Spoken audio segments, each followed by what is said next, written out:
Stronger, Imagine a world without choices. stronger, Imagine you can't make your own decision. That wouldn't be a world for me. That wouldn't be a world for you. UIC. Tell them we're gonna be stronger. Together we can make it right. Our purpose is a better Jamaica for you and I. Gonna be stronger together. Time we all just unify. Our purpose is a better Jamaica for you and I. It is a natural right for every human being to be free. Free, so free. So the government is there to protect you and me. UIC objective is to liberate the citizens from colonial bondage, them regulation, them taxation. Rob Jamaica, we independent. Be stronger together we can make it right. Our purpose.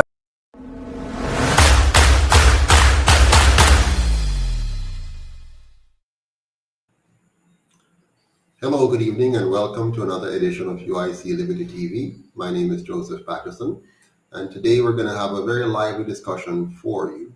We're going to be talking with a number of past and present UIC leaders who are here to share with you their experiences, what draw them to the movement, what kept them in the movement, how they see the movement today, any questions they might have as they've seen things evolve over the last several years. So I'm looking forward to it because some of them I've not really had a sit down with for a long time. So I'm looking forward to having that chat. And so I welcome all of you to join us. Your questions will also be answered. And we're just going to have a nice light chat today. We're not going to have any very tough presentation of sorts. We're going to just kind of chill out and talk with each other. So welcome to all of you online, whether you are in the diaspora or here with us in Jamaica.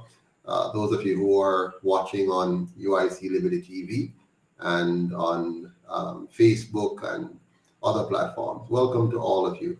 And please get ready for a good chat. Now, I am told by my backstage people that I need to make sure I say share the live and like up the thing and subscribe if you haven't already done so, and make sure you comment, because all of these things kind of help the algorithm to push us forward and help us to reach more and more people.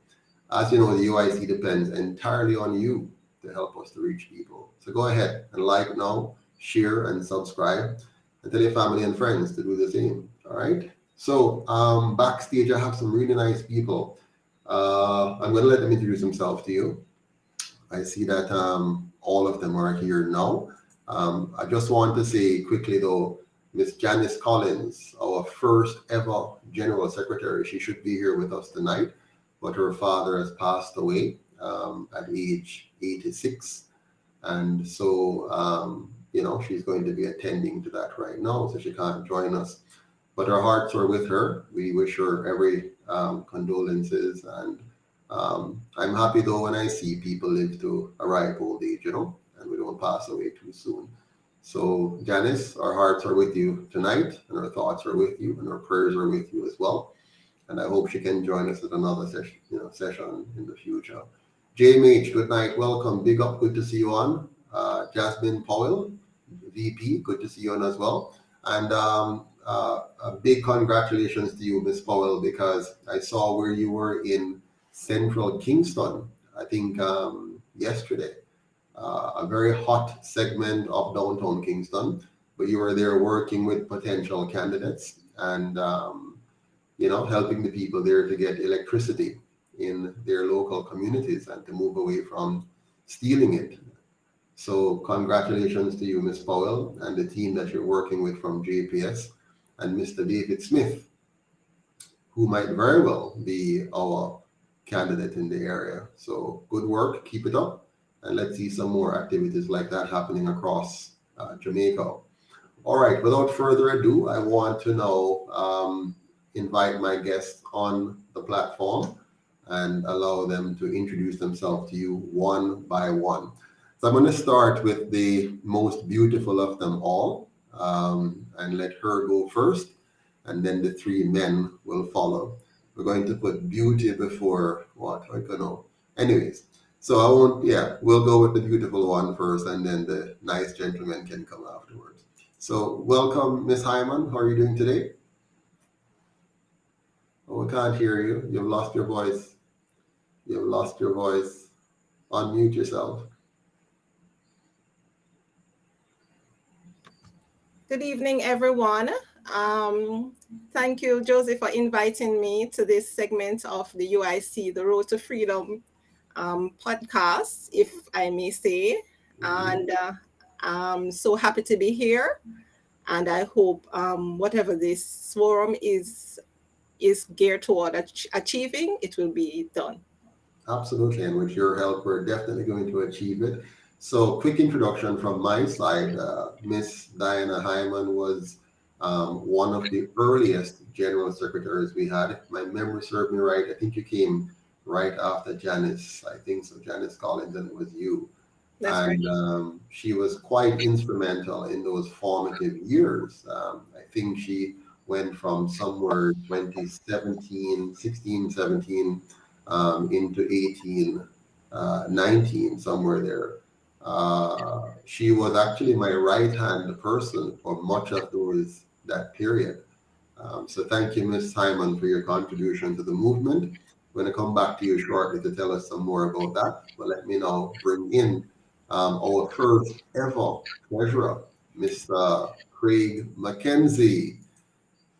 Welcome, Mr. Mackenzie. How are you doing? Welcome, sir. Thank you for inviting me. I'm doing well. Again, my name is Craig Mackenzie, and I was one of the very first, The very first. one of the very first treasurer of the UIC, the United Independence Congress, Yes. and one of the persons who was instrumental in helping the movement off the ground from its inception. I remember the formative years in my living room when you came to pitch the idea Yes. of a stronger Jamaica under a UIC vision, and I really didn't understand politics in its. I didn't understand it at all, and then when you broke it down for me to understand it from a ground level, to where I can my understanding has grew so much, and what to expect from the government and what we should expect from ourselves as people within a society. It was really refreshing and educational and informative for me. So I'm happy to be a supporter still of the UIC, even though I'm not the treasurer anymore. Sure. I remember those days fully, Craig.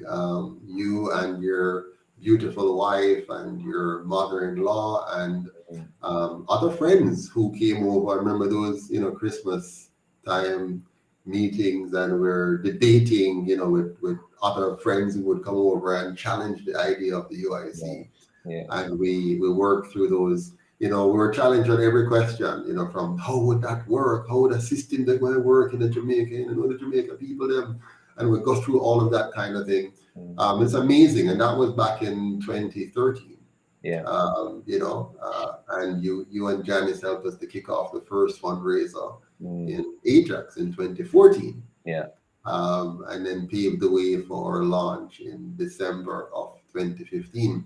We'll come back to that. So thank you again, Craig. Let me now bring on the stage another one of our more recent supporters, very strong supporter. He is not afraid to raise funds for the UIC. He is not afraid to work overtime to push the UIC forward, even if he's all the way in the flatlands of Texas. So let's welcome on stage now, Mr. Keith Romans. Welcome, Mr. Romans. Hey, can you hear me? Yes, we can. How you doing? Well, thanks for having me, and I'm just so honored to be a part of this movement. I came across the UIC some time ago when I was praying as a Christian, and I was discussing it with my nephew, and I said, "Man, I think this is a vision for Jamaica because it does allow each person to have the freedom of their choices, and at the same time do not intrude on others. Some of the things about the UIC that pulled me to it was the point that um, I remember going to college in Jamaica.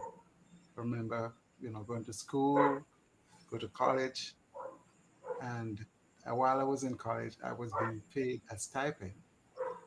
I was very fortunate to get a stipend, and in addition to covering the cost of my education, I was still getting a stipend. And that was very remarkable because I certainly could not have made it unless I did that. And this is something that I look back at and I said, why does all of us leave the country like that? And then nobody have anything to give back. And it's like, man, and then we talk about the country. People talk about what they're going through. I said, Mhm. here come a man of my own heart with the vision that if we all get together, we can solve our problems and we can make Jamaica a better place by uniting us. Bringing back the brain drain. I was reading an article recently about the reasons why we have so many brain drain. Of course, you know that we are the highest in the Western Hemisphere. More brain drain from Jamaica than any other country, and the major Yeah, reason too is because we're English speaking, and most of the big countries they are glad to have people who already understand the language, so they just come and grab us, and absolutely. then. But it's so many, just something else to get into. But the point is that Okay, well, mhm. we ought to understand that we owe something to our country. And the only way we Absolutely. can really do this is if we all get together, not only with people who are there, but people abroad. And this should not be intimidating at all. Should not be intimidating because it's really one love, loving each other and coming together to solve the problems. Well, thank you so much, Uncle Keith. And your voice was a bit low, so I hope we can bring the volume up a bit later on. And your internet is a bit shaky, but we'll talk some more on that. Let's welcome now to the stage, Mr. Howard Foster. Mr. Foster, how are you doing today? Doing well, Mr. Mr. Patterson. I'm Wonderful. doing very well. You can hear me? Uh, We can hear you loud and clear. And just by way of introduction, let me tell our viewers that Mr. Foster cannot be on camera right now because he's actually at work and he can't show the background there. But Mr. Foster is one of our newer supporters, and he has been working very hard. If you look at almost every Facebook post, Mr. Foster is there liking, sharing, commenting, always doing his best to bring me back information about what's happening around the world as it relates to Jamaica and making sure that we're responding to those. So, Mr. Foster, thank you for joining us. Can you tell us a little about yourself? Yes, I am based in Canada,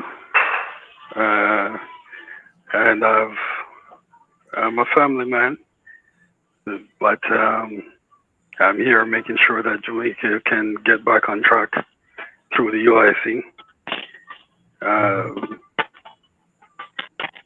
It's been a great opportunity to be here, and it's a great opportunity to be a part of the movement. And I'm looking forward to this conversation. Excellent. Well, thank you so much, Mr. Foster. And now I'm going to bring everybody on screen so you can see a lovely collage of all of those persons who will be chatting with us tonight. There we go. Wonderful. All right, so let's begin our conversation by talking about some of you have said it before. When did you first become aware of the UIC and what drew you to it? So I'm going to start off with Mr. Foster. When did you first become aware of the UIC and what? Oh, Mr. Foster is gone. All right, Miss Diana, when did you first become aware of the UIC and what drew you to the UIC? Okay, so in 2016, I was at the University of the West Indies studying political science.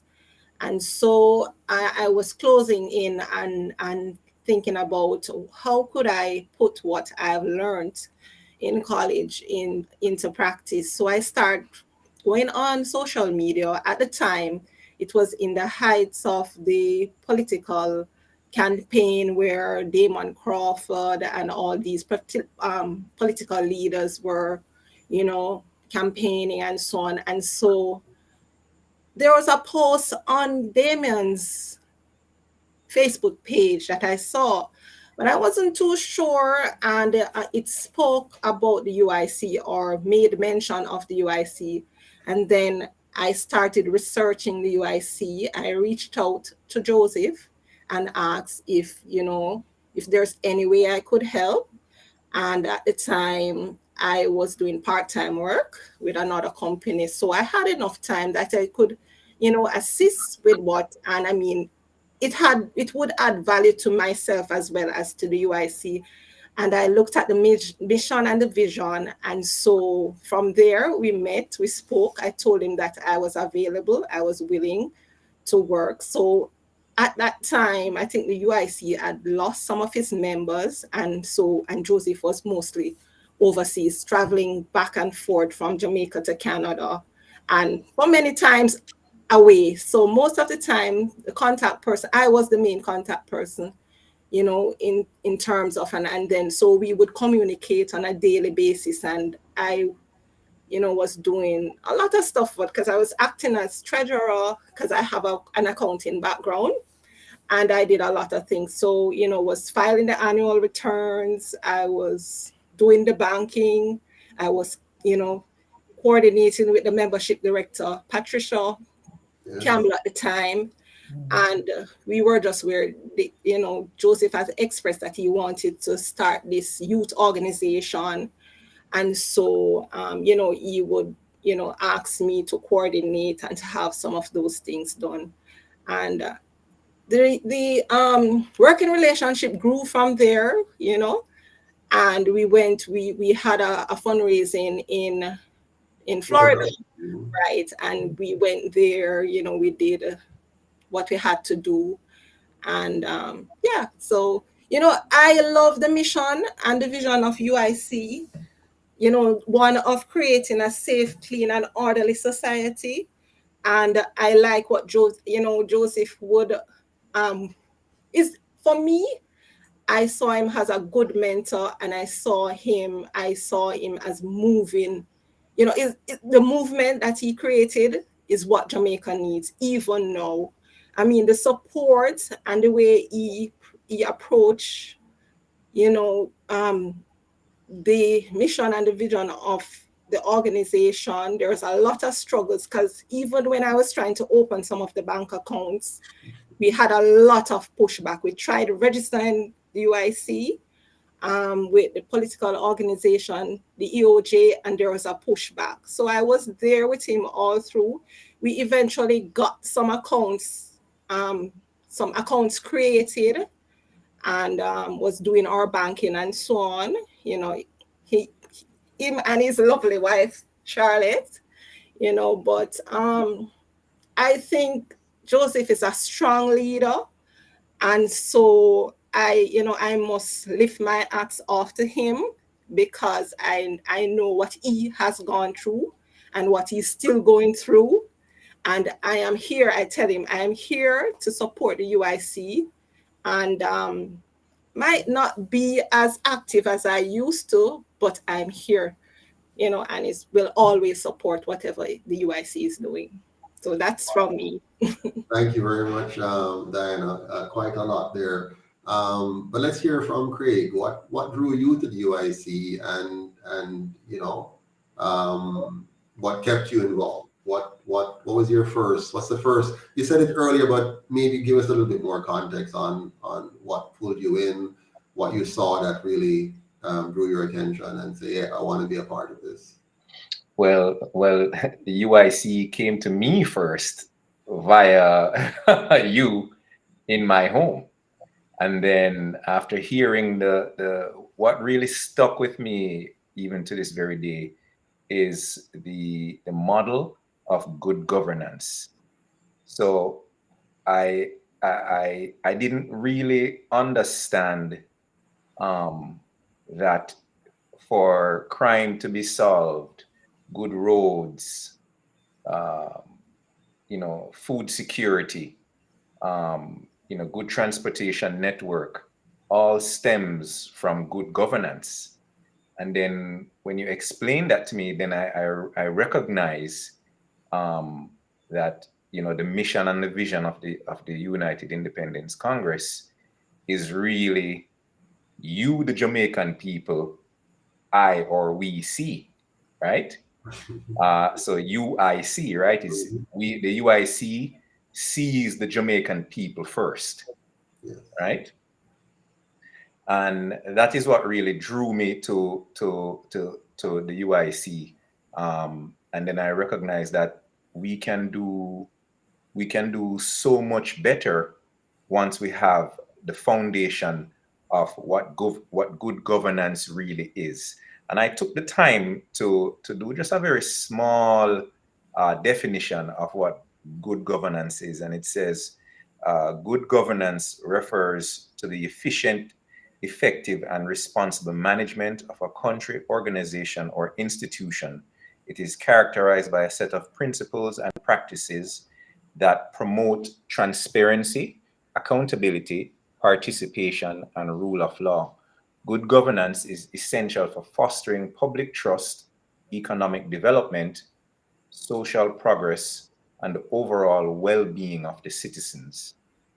And I think this really encompasses what Jamaica needs today, and not just Jamaica, but the entire world needs a system like this, where we really and truly put people first and not just be selfish. So that is what really drew me, and continues to I think be a beacon of hope for Jamaica. It is extremely challenging. I've seen the hills and valleys. I even myself, people have rebut what the UIC's mission and vision is about. And the question is, how are we going to enable or change the culture of the Jamaican people? And when I say culture, meaning that, for example, I saw a guy pushing a sky juice cart, and I stopped, bought something from him, and I saw a picture of Portia Simpson Miller in the corner of his cart. And I said to him, this is after now understanding what good governance should look like. And I asked the gentleman, I said, why do you have that picture on the sky juice cart? He says, well, I'm a born PNP. And I said, what do you mean by you're a born PNP? What does that mean to you? What does that really mean? And he couldn't explain it to me. So then he said to me,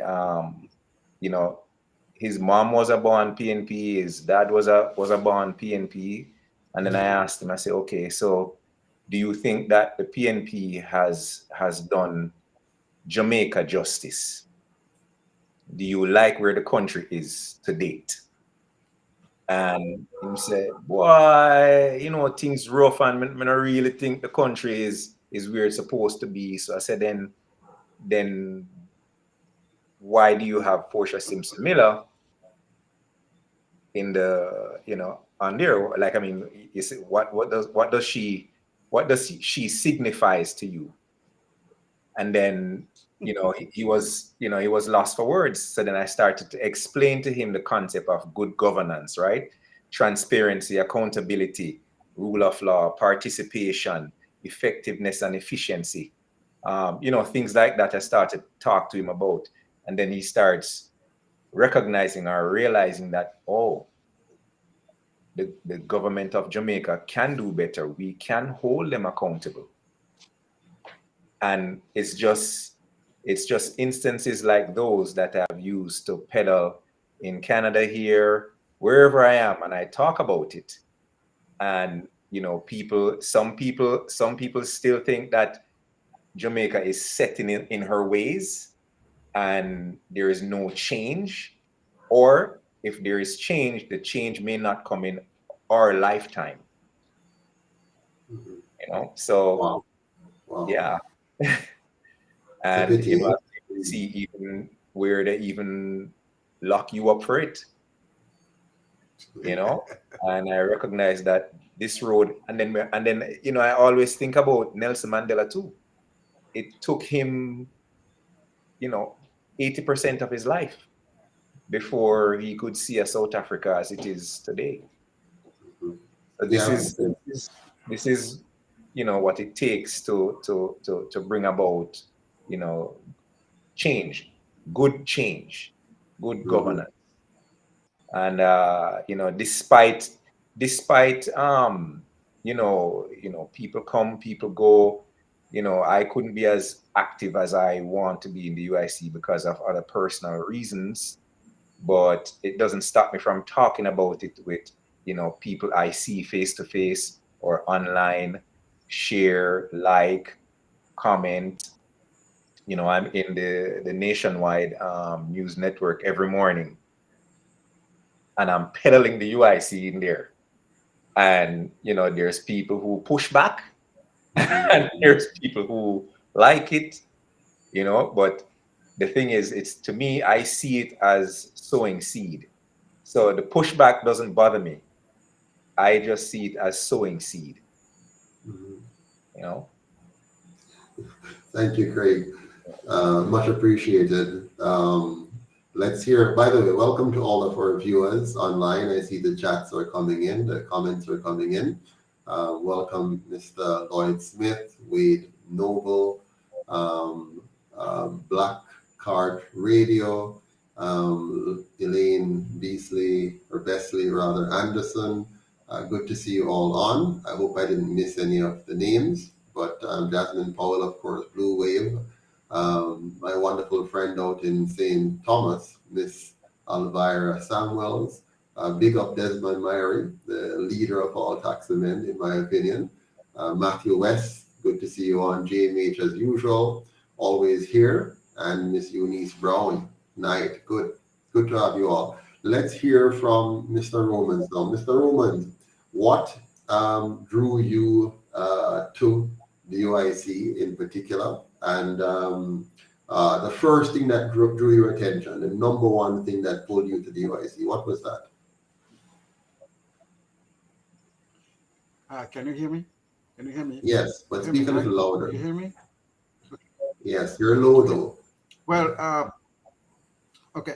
What actually drew me to the UIC, as I was saying, I'm a praying person. I do a lot of prayers, and I was watching something that was going on in Jamaica, and they were talking about a group of pastors in Western Jamaica who were praying, and I Mhm, said, I am not there. They were talking about, it's like it is so virtually hopeless in Jamaica, the crime, the corruption, the overall governance structure. And I said, I truly believe that God can change this for the better. And then about a week after that, I came across Joseph, and it was when they put you in lock you up, right? mhm, And so I said, well, let me see. And then I went on one of the YouTube thing, and I saw a guy, you sat with him sharing your story. And I was very impressed by it. There was a lot of what you went through. I went through it as a poor person growing up in Jamaica. And of course, I started being more curious. So I started looking at your constitution. I think I reached out to someone there, maybe your wife. They sent me the constitution, they sent me the manifestos, they sent me that. And I get up early in the mornings on weekends and I read them through. And I said, what is wrong with these? I said, I can't see anything that is wrong with these. There's nothing intimidating about them. You know, this is pretty much about helping to make us better, a clean, orderly society. And then I started following your plan with respect to my two areas of concern. I came here as an agriculturalist, so I look at your plan for adapting the Norwegian, um, and I was watching some videos and what they're doing in Norway, and they are willing to share their technology. So I said, oh my gosh, this shouldn't. Why would this be expensive? to adopt this in Jamaica. I also was following on your plan for health, because I'm now involved in healthcare, and I said, oh my gosh, what's wrong with these? And I said, this should be something that everybody there should embrace. But what I really liked about your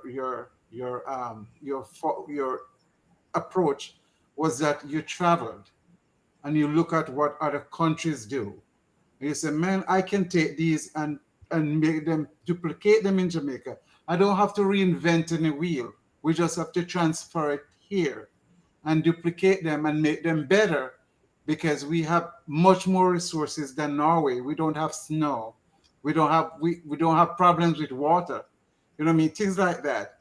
And the way you talk about economics is, I'm very involved in economics here, because being a person in business, I said, whatever I want to put out, I want to invest it. So in other words, all those money that they borrow, why didn't they invest it in something? And so that is a point that you did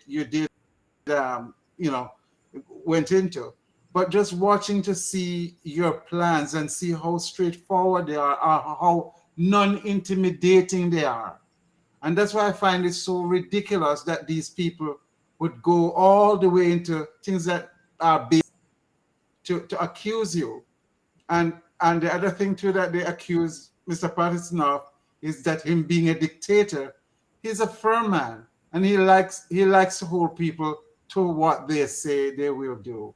And I admire that for him, because I'm a person who believes if you say yeah, you mean yeah. And I understand the last person who stepped out here. And I was following that person. And I saw where they were just so not reliable. And I remember when we were voting the person in to the position, the person said, are you sure you want to do this? And I said, oh, yeah. But then they disappear when it was time to step up to the plate. And because you and the team called them out, oh my God, you're a dictator. You know what I mean? So I'm like, where does this come from? And as I see Diane shaking her head, I know she's thinking pretty much the same way. And but what I'm saying is, I don't want you to get discouraged, because what these people do is what they did with Marcus Garvey. They did the same thing with him. And when they get him out and destroy his movement, 50 years later on, they say, oh, Mr. Patterson, oh my God, remember Joseph Patterson? And then they try to make you a national hero because of what your vision for Jamaica. But you are saying, no, let's do it now. Let's work together. Miss Diane, I like your motion. But what I'm saying is, we're here behind you, and I will do my best. I know I'm among the older guys here, and I introduce it to a few of my companions here.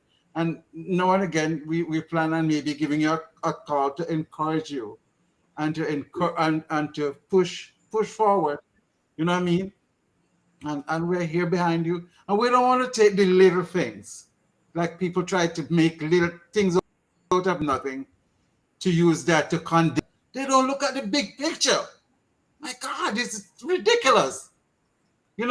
So, but I could talk for a long time, but I just want to tell you, I know. Those are some. And what kept the organization is, each time I'd go back and listen to some of those videos. People don't do that and see what the message is. You know what I mean? Because you have to keep constant with the message in order to maintain your passion.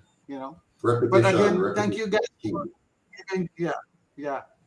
Thank you guys for giving me the opportunity to say something. I want to switch us now into looking at your experience working in the UIC. You all have different experiences working inside. So it's one thing to see the big picture, the plans, the constitution, the manifesto, but then you get on the inside now, and you're working on the inside. You're working with the people, you're working on the projects. What were your experiences? How do you assess those experiences? And I'll start again with you, Diana, and then we'll come to Craig. What was your experience working on the inside, trying to get things done?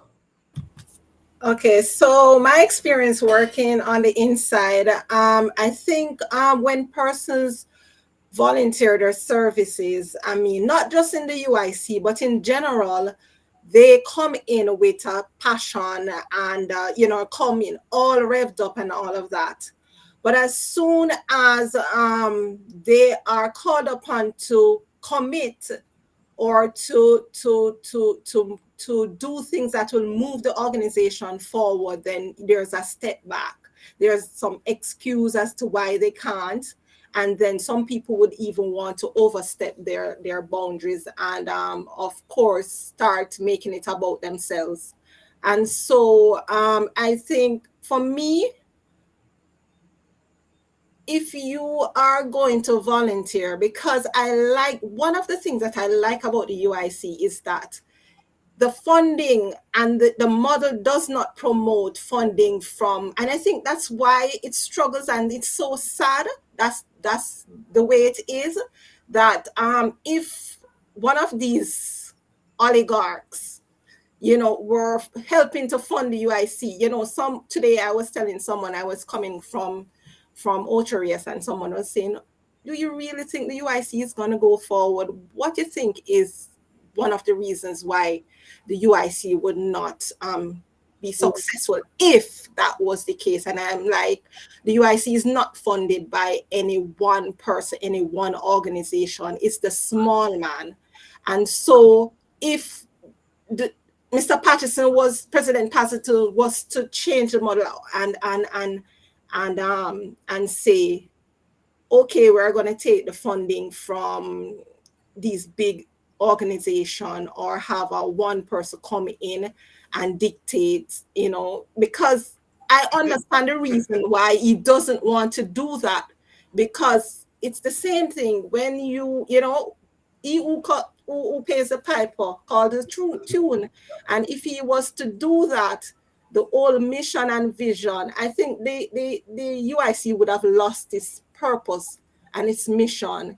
And so hats off again to Mr. Patterson. And I also understand what you're saying, because during my time with the UIC, we had a lot of persons coming in and saying Joseph is a dictator, because Mr. Patterson, I can tell you, he's very strong in what he believes, and he's fair. He's fair. So he'll give you your time to talk. He'll let you,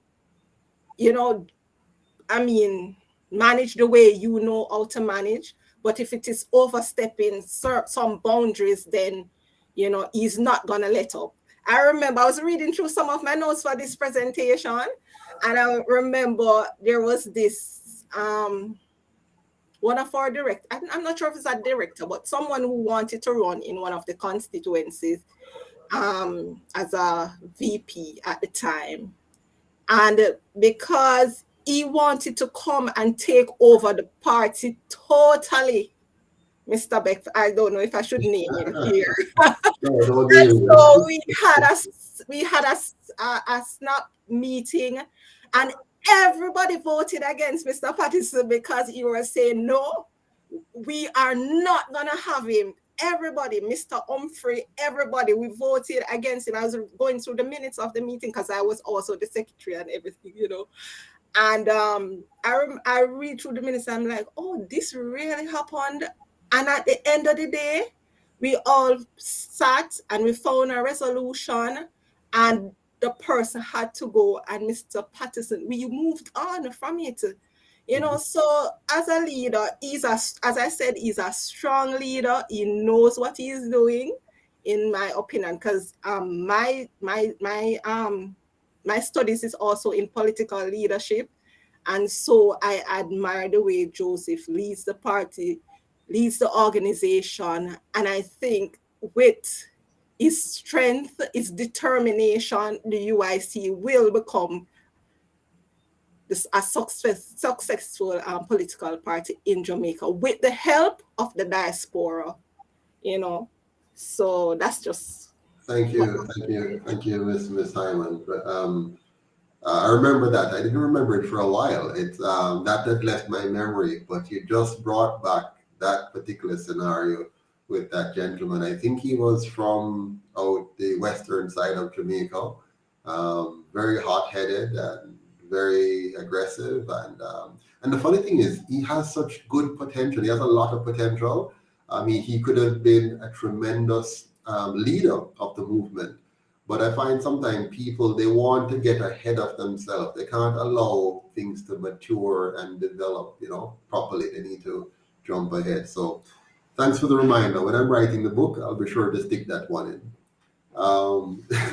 Mr. McKenzie, your experience working inside the movement. What were your experiences? Working with myself, Janice Collins, Christopher Cattrall, Stacey and Bennett, that young lady from the school, name slipping me right now, Mrs. Patterson, Jason Latty, all those people across the world who were involved, the gay movement that we had to deal with.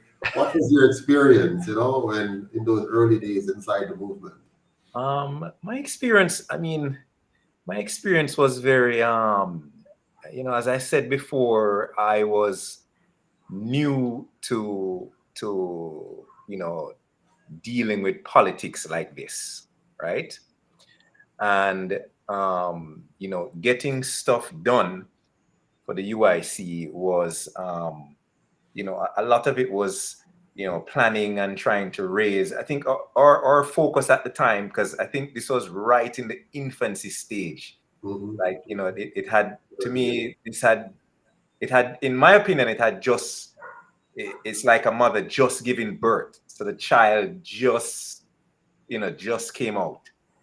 And, the strategies to raise funding in the diaspora, within the diaspora, and even, it was most of the diaspora. I don't think it was, anyone else from Jamaica. It was in the diaspora here. And then we had created the Stand Up Jamaica. Was it Stand Up Jamaica? Yes, it was called Stand Up Jamaica first. Stand Up Jamaica. The group, yes. And that is where I spent a lot of my time. I don't know if you remember that. Yes. Right in that forum, and we push and push and push the UIC's mission and vision within that forum. Mm-hmm. And the only thing I can remember is that I did a lot of my work was right in that Facebook space. Mm-hmm. And we did that one fundraising, if my memory serves me correctly, that one fundraising we did in Ajax here in Canada. I remember, I can't remember all the details of what I did, Mm-hmm. but it was challenging to raise the funds. Still is challenging to raise funds to this very day. There's a certain people have their own, I don't know, proclivities of donating into political space, right? Mm-hmm. For whatever reasons, and I think we as Jamaica has not done anything to easily allow one to donate easily to a political party, whether it's $10, $20, in Canadian currency, or 1,000 in Jamaican currency. It's not that easy. People they don't trust as easy because of past history, right? And so that was just my my involvement at that time that I can remember. I don't know if you remember anything else. I really can't remember anything else. I remember you emceeing the event. You were the MC for the event. Yes. And my two of my daughters sang at the event. Janice cooked up a storm. She did some really nice barbecue chicken for those who eat meat, and we had people from all over Toronto attending the event. It was in her backyard. Her husband, very quiet gentleman, was so very accommodating. The neighbors were very accommodating. and it was just a very healthy thing. Thank you there. Okay, all right, thank you. So yeah, so I remember that very well, and you know, you guys were very outstanding. I really enjoyed it, fully. You know, one other thing I should say is that you know, working with you, Joseph, you know, and it's of late I'm hearing this the terminology that Joseph is a dictator. Like I'm hearing it a lot now, but back then, I think because maybe you know, my own father was very strict, so you know, having a leader that is, you know, firm yet fair didn't really bother me as such, because I was used to that kind of that regiment as a child growing up. So if it's you know, Mr. Patterson wanting to get some things done, and sometimes, you know, you don't see things moving along, and then you have to kind of, you know, manage, right? I just call it manage. You have to manage the situation. I was used to it. Now, if I we lost your sound. You're back Yeah. now. Go ahead. if I couldn't do it, then I would reach out and ask you, you know, for some help, right? But I don't I don't see you as a dictator, and I don't think this the UIC's constitution will not allow for you to be a dictator. Yeah. So to me, that doesn't make any sense, right? Well, Because- let's hear from this. Go ahead. Sorry. I was going to say, let's hear from Mr. Roman. So what is your experience working inside the UIC? What have you experienced working inside with us? I think he's frozen. Mr. Romans is frozen. Mr. Foster, you've been dropping off and on. Can you hear us, Mr. Foster?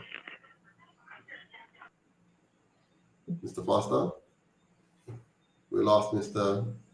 Keith. He has lost his connection. All right, and I'm not hearing Mr. Foster either. Oh, Mr. Keith, you're back with us. Can you hear me? Yes, we can. Tell us your experience now working inside. I know you have worked on at least one or two committees. Can you hear me now? Yes, we can. Can you hear me? Mr. Keith, can you hear me? All right, the internet in Texas is not so good. What happened is okay. my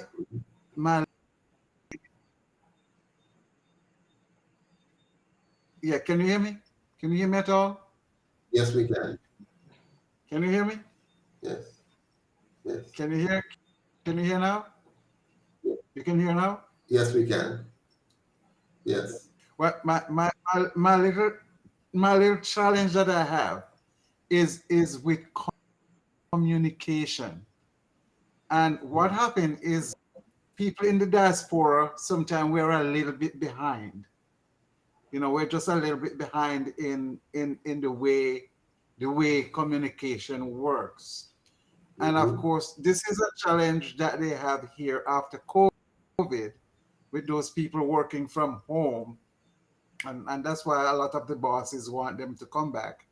There are advantages of working, you know, in long communication, because it does open the gate for a lot of good stuff. But we still struggle with being able to communicate fluently all the time, and sometimes it kind of causes things to lag behind in the communication. I'm not quite sure how many people have noticed that.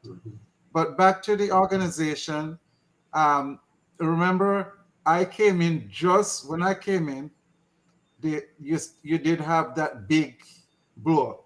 You know what I mean? So I was kind of in the middle of that, and I was very upset with them because I wrote a long letter. I don't know if you saw the letter that I put out. Somebody wrote to me and I answered them, and I made it clear to them that it's the same thing that happened with Marcus Garvey, and you know, and what I was seeing in their rationale was pretty much baseless. So it didn't make sense to me. So I said, please, and of course they didn't reach back out to me at all. So I'm glad they did. But the point is that since then, I have seen the actual opposite of what they accuse you of, because you have always been pretty much, even whenever they're voting on anything, you were able to exit the room and allow them to vote and allow them to tell you when you get back. But yet you get the blame for the decision, which I think is like, oh my gosh, But the point is that you're strong.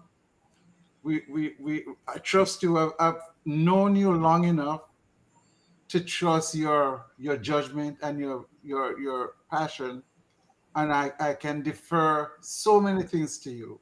I'm still concerned, as I had expressed last time, that people tend to push back so much on your plate.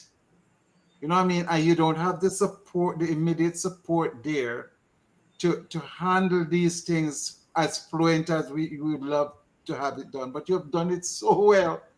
But the thing about it is that is why I was suggesting that if the diaspora could think about setting up a fund to pay a team around you, just to pay them so that they can be accountable, and so that we can make sure that they do this and do it on time. Make sure focus on fundraising. Then, I think we can utilize the directory that we have of all the people since you've been utilize it better, because I'm here in the United States and I see how they fundraise here and raise millions of dollars by begging people. Yeah. And of course, I mean, I don't think there's anything wrong over pitching $1, pitching $2, pitching $3. You know what I mean? Yeah. And what you can do once you have that team, you plan strategically so that the events that happen that triggers the asking. You know what I mean? I think that Diana will understand this. Whenever something happened there or abroad, or you're putting someone in the constituency, I say, we need this money to do that. We need this to do that. Don't forget to chip in.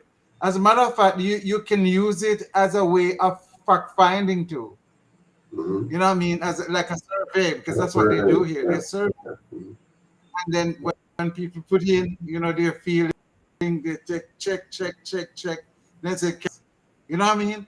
And I think Craig will understand that, right? In Craig? Yes, sir. Yeah. Yes. So what I'm saying is that I think if we can really get that team around you, but get the set up these fundraisers and these surveys and these things to make sure that that's like the foremost of there. Because we want to harness all the diaspora and support, and then we can have diaspora. And can you refer us to a family member? Can you refer us to, you know what I mean? Because and tell them what we are doing. You know what I mean? We are reforming Jamaica. This is the only hope for Jamaica. We're going to take care of crime. We're going to take care of it. Touch the little points that make sense. And guess what? I don't care if I get it. I will send $3. You understand me? I don't eat lunch, Miss Diana. I will skip a lunch here and there to chip it in, right?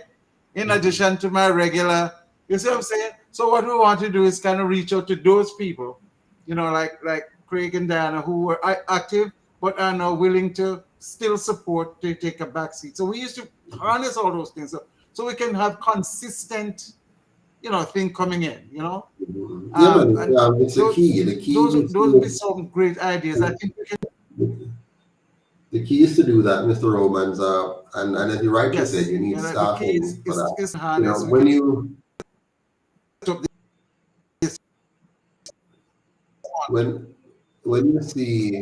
When you see these things happening in Canada and America, even what's happening with the you were out for a bit. You were out for a little bit.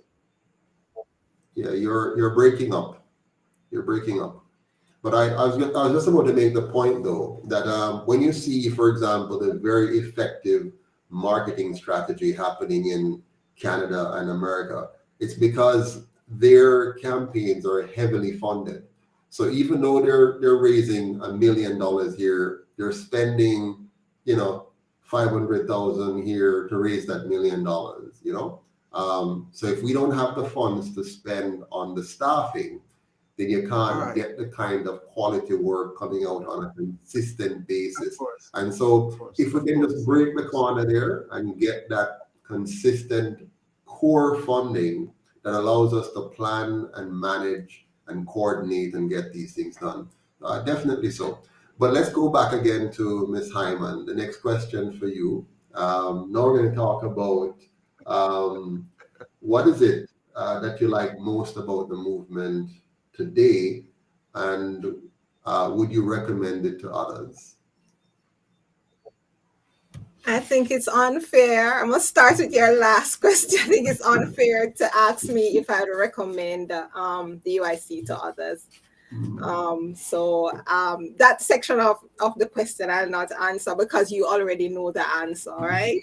But for the benefit of our viewers. Okay, so could you repeat the question? Sure. What is it that you like most about the movement today? So you've been a part of the past. You've seen the you know, how we have traveled.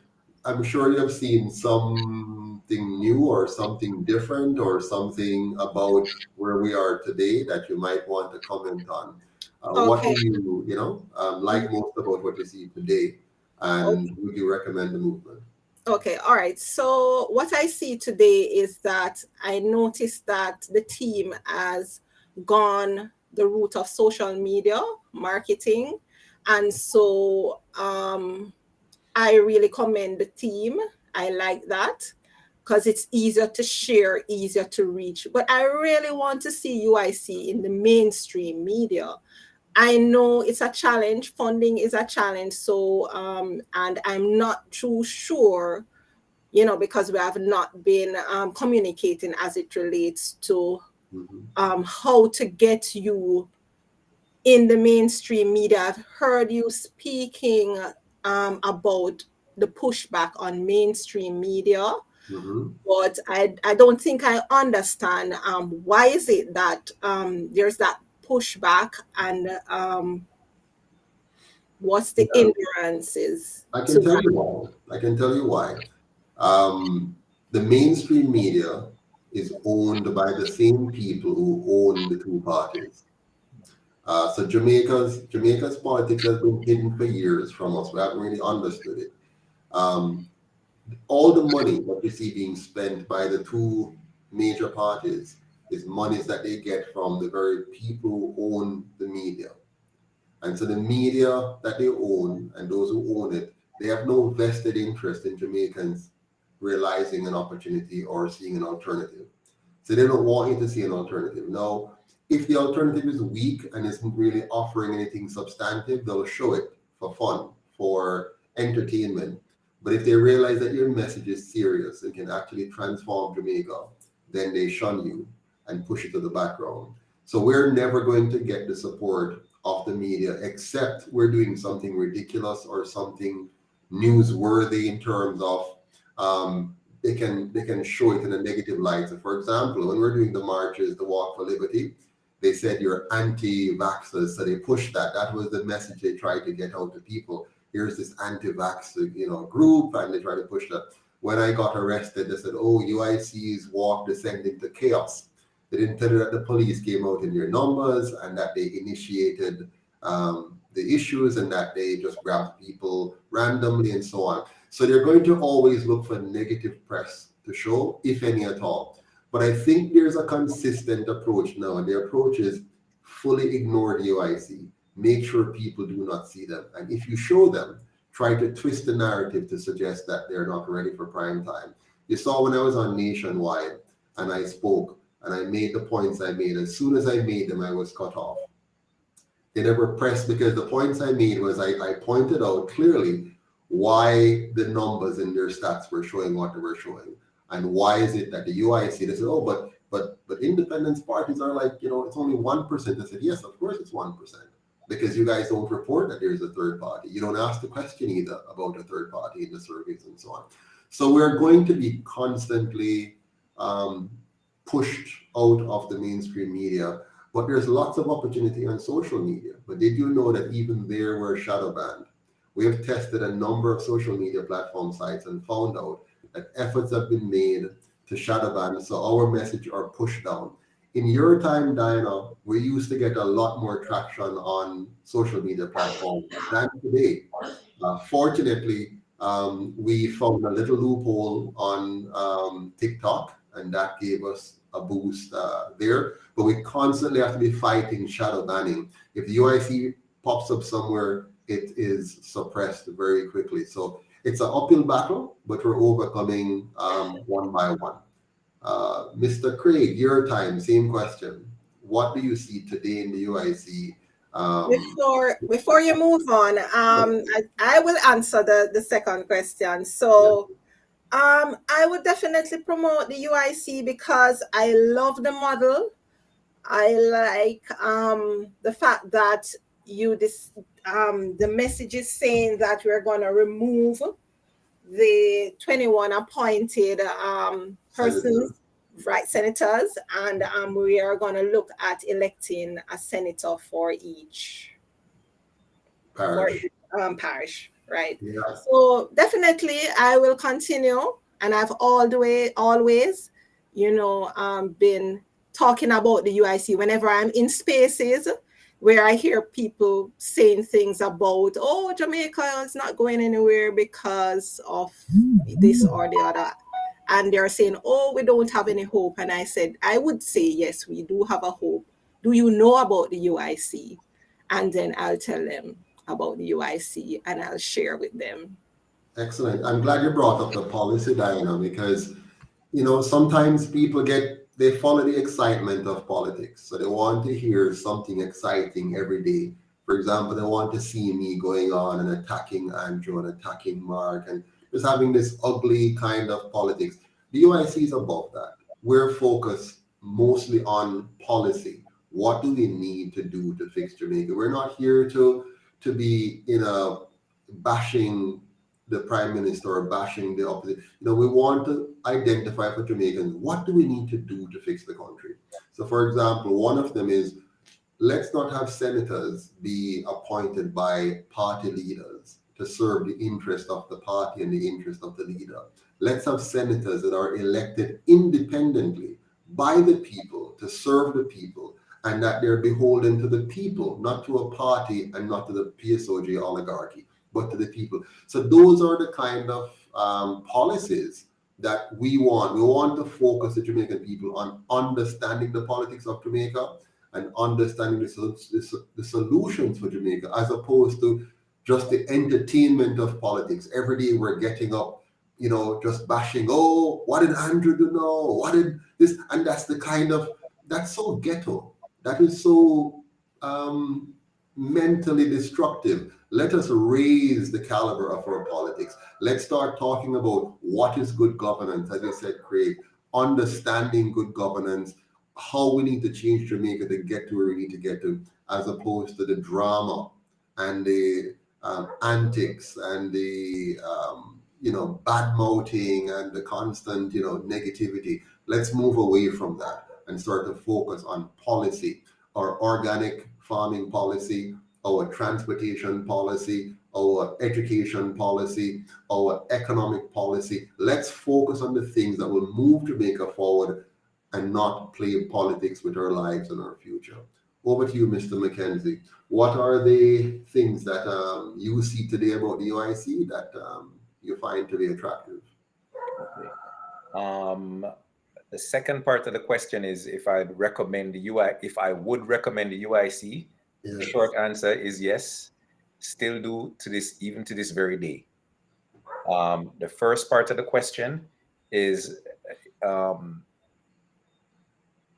I like the fact that the UIC is heavily solutions driven. Mm-hmm. So as you said before, not just the antics of politics, but getting down to understand why is it that the country needs good governance, and why is it that politics should be introduced in as early as elementary school. History, not just talk about Columbus and other history. I mean, it's good to have a wide variety, but I think that the movement allows for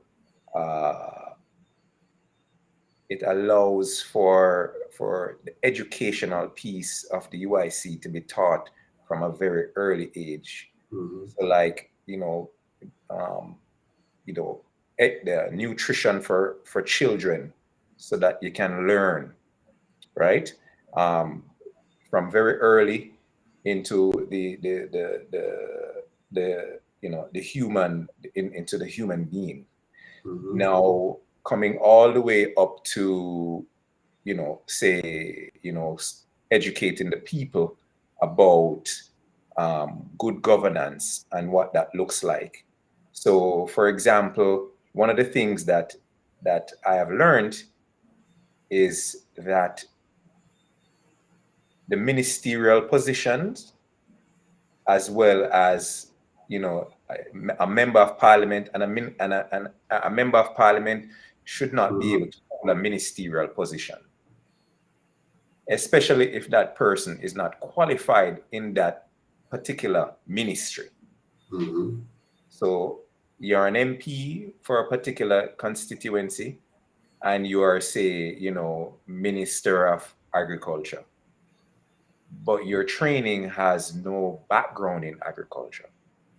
So to me, I don't think that really benefits the country. Now you could say, okay, even though you're not trained, but you can hire proper people to run that particular ministry. But that's too much tax burden on the citizens, which is wasted money. So, that part of the UIC,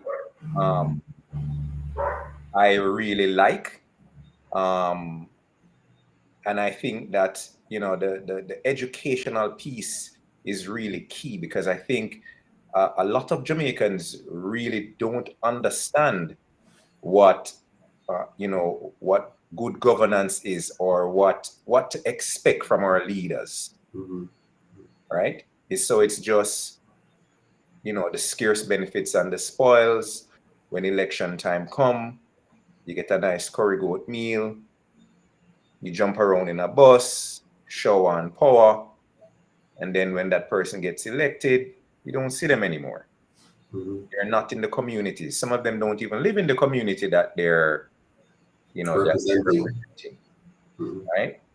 So that's one of the key things I like about the UIC is the educational piece, the transparency. If you're an MP, you should live in the area. If you hold a ministerial position, you should be trained in that particular discipline. That you're able to do right by the people of Jamaica. Can you imagine, Craig, if today our MPs were not ministers, so they could hold ministers accountable? They were not, compromised by knowing that they're sitting both in the executive chamber and also in the legislative chamber. In other words, right now, a person can't speak hard about what's happening in a particular ministry because that is tied to his party. He's also a part of the cabinet, and he's also on the legislative branch. The UIC separates all of that. We make sure that MPs are MPs. They focus on representing the interest of the people in their constituencies. They're not trying now to hold down a constituency and also hold down a ministry. And what we have now in the ministry, in the UIC system, are subject matter experts.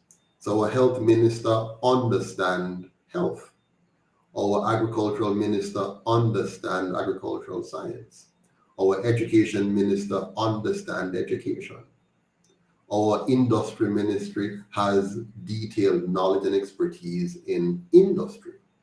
So if you have now a government where your ministers are qualified and competent, and they're over here, so, and you have your MPs now who are truly qualified to represent their people, and they're over here. And then when the funds are being spent, they over here can carefully analyze what the budget is. Has it been spent effectively? Are we seeing the results in our community? And they don't feel like they can't speak up because they're also a part of this system over here. We have separated the two. That's what we call separation of powers.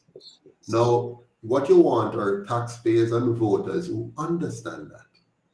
So when they go to the polls to vote, they say, wait a minute. So the UIC want to give us a system of accountability and transparency. And these two parties want to keep a system of non-accountability and lack of transparency. Which of the two do you want? And all sensible and sane Jamaicans will say, give us accountability and give us transparency. And that's why we spend the time educating. Now that process is slower than the process of people jump onto the UIC and say, yeah man, let me just take anybody for candidate. Let us just do anything and just do whatever and make up noise and get excited. And then when we go in, we're going to do something different. No. I always tell people, there's a certain fellow who's going around now and he's attacking me a lot. And he said to me back in the day, he said, Joseph, you have to just do what the people want and say what the people want. And when you go in, you do something different. And I said to him, I said, if you are deceptive to win, you're going to be even more deceptive after you win. And it hasn't sunk in for him because now he's being deceptive and he's going around saying all kinds of stuff. But the key thing is, if we are not going to be people of moral standing before we're elected, we're not going to have the moral fortitude to properly do the work of the people and to do so honestly, with integrity, and in a way that results in us uplifting the quality and standard of living of our people. So that's what we're about here in the UIC. So it might not be as attractive as politics as usual. It might not be as fun as politics as usual. But when we are finally elected by the people, it's going to be effective. It's going to be good governance. Right, Mr. Keith? Okay, so Joseph, I want to jump in here before you move on. Go ahead. So I'm looking at the model and I'm saying and I'm seeing where the 14 senators will be elected by the parish, by our parish election. Yes. The president will be elected by the national elections, the vice president, the county elections, and for the 33 representatives, it's the constituency elections. And I love that about it. That means it's, all politics is local. And this model really brings out that local part of the whole election process. And so the people is the main focus. It's the model is people driven. So it's a party for the people, by the people. Right, so it's a very wonderful model, and I think that we should, you should, well, I said we because I believe I'm still a part of the UIC. We should let people be aware of the model. You should do more sensitization on the model, and so people understand what the UIC is really saying, and I think it will gain more traction in my view. And because I think I was on a forum the other day, and there was somebody making a comment on a social media page while you were on a live, and they were saying the UIC needs to educate its people more so that we can evangelize, more. We can talk on behalf of the UIC, and so people, we don't get lost in a conversation to say what exactly we are bringing to the people as a team or as a movement. I tell you, as long as you see, what people don't understand is you don't do community work effectively if you don't have persons with time and resources to do it. So for example, if you want to get a group of persons into a community, you take, let's say, 10, 15, 20 persons with you. Most times the persons who are available are those who are not necessarily working, to be honest. Most of the working people, the mid-level professionals, they don't really have the time for this. It's very rare that they make the time for this kind of stuff. Those who are not working, who are going to come with you, or they're semi-employed, most of them, not all of them, some will be, they need to be given basic sustenance. They must have refreshments, they must have transportation, they must also feel a part of the teams. They have to provide them with t-shirts and things that make them feel a part of the team. This doesn't happen by water. It doesn't happen by air. It doesn't happen by wish. It happens by money. So when I talk about money, some people get uncomfortable, but money is critical. But I want to back up a little, Diana, and speak about what you said earlier, the model. Look at the model. We are removing the power from the politicians and putting the power in the hands of the people. How do we do this? When you elect senators, as opposed to allowing the party leaders to appoint them and control them as puppets, you're making your senators independent. They can now think about the parish and they can represent this parish, they can speak to the parish. So when the lower house passes a law and it comes to the Senate, these 14 senators look at it, how will this affect my parish? How will this move my parish forward or hinder my parish's development? And because they're not controlled by the prime minister or the leader of the opposition or by the party or by the PSOJ oligarchy, they can think clearly and they can act wisely and they can vote with a proper intention for the benefit of their people. Now that's at the parish level. At the executive branch now, you have 3 county vice presidents who were elected by the counties. So when there are executive decisions to be made, you have 3 vice presidents, you have the president, the GenSec, and the treasurer, the 6 of them together in the core executive. Balances of power. The 3 vice presidents are independently elected, so they can think independently. They're not controlled by the party. They're not controlled by the PSOJ money. They can think and act in an independent way. So even though the president over here, so it is 2 persons that were elected with him or her, is counterbalanced by 3 vice presidents who were elected independent of him. And when they go to the House now, the House, the people in the House were not partisan hand-picked persons dropped into the constituencies. They were people who live and work and feel the challenges of the constituency. So they now are going to come to the table representing the people who sent them there, because our model is 100% publicly funded. What does this mean? It means that there's no candidate who is elected because of PSOJ money, no candidate elected because of the colonial masters giving any money through whichever side door, no candidate elected because of a bad man who have money and give them something through whichever avenue.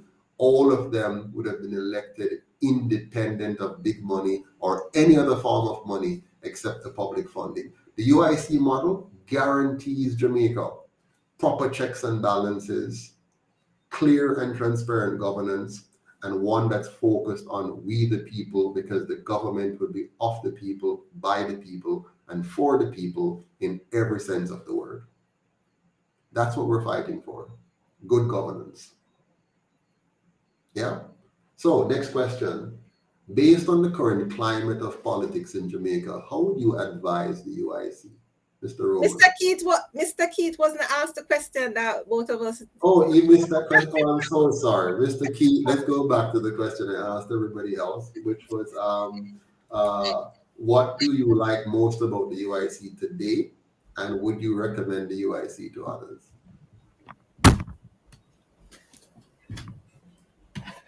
It's not on. You're muted. Can't hear you. You're muted. Unmute yourself.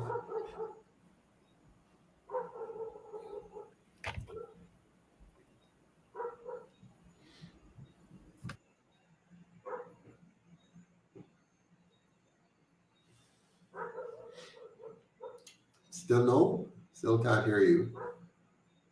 Yeah, we're not hearing you at all. You're not muted on our side. Yeah, no sound at all. All right, we'll come back to you. Hopefully you'll get it. So Craig McKenzie, let's go with you first this time. We'll come back to Miss Diana. So given the current state of affairs of politics in Jamaica, like what you're seeing happening now, how would you advise the UIC? What would you tell us we should do now based on where you see things happening? And feel free to raise any current issue that you want to raise in asking that question. Okay. Number one, that's on that is really a number. Can you hear me? Yes, we can. Yeah. Number one, that's really a hot topic right now is the bank account for the UIC. I think that we should fight, claw, scratch, whatever it is we need to do to get this up and running. Again, it speaks to that accountability, transparency part of the vision. Believe me, I know the challenges. I've heard the challenges.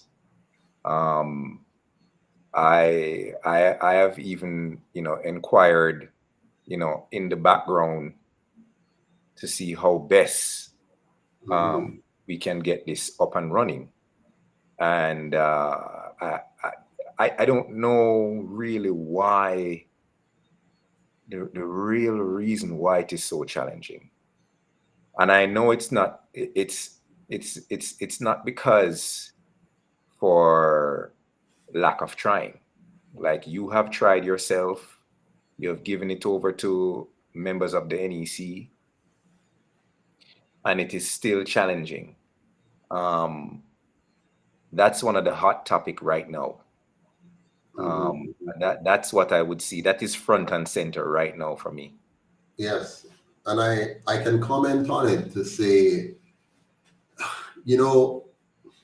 throughout history, the best way to take down any leader is accusations around money.